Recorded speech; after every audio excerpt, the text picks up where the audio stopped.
Dukang pitik lang. Ano pitik?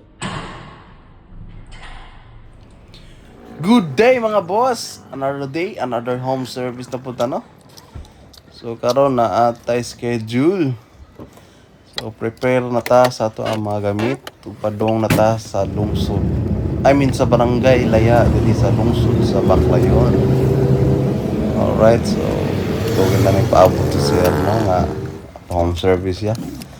So karon na to na lugaran o karon na po na to na check. Dukang pitik lang. So upon checking no, Tingog pitik jud niya ang power supply.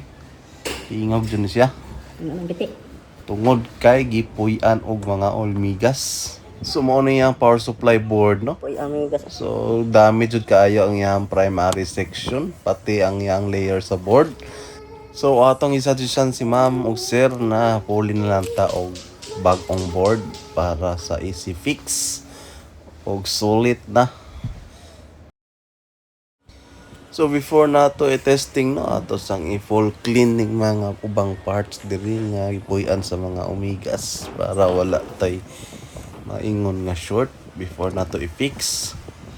So mao na ni siya. So ato pang gitulo-tulo so mao na siya hinlo na ni siya. One eternity later.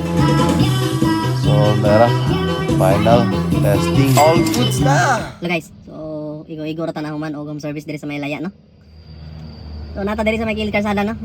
Sa boundary na ni sa Laya ug montanya. So nakayo ko hunaan ba? Hunaan nga sunod na kong home service magbahibaw ko success atong mga yung nagmay repair ta mga tinalbaho. Mga tag pahalipay. Bili lang sa asa nga lugar ah. So unta makakuha ninyo kay sayang pag mabiyaan. So mga nakasuporta diyan no. Salamat sa ninyo.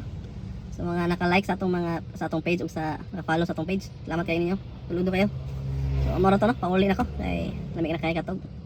So salamat. Palit na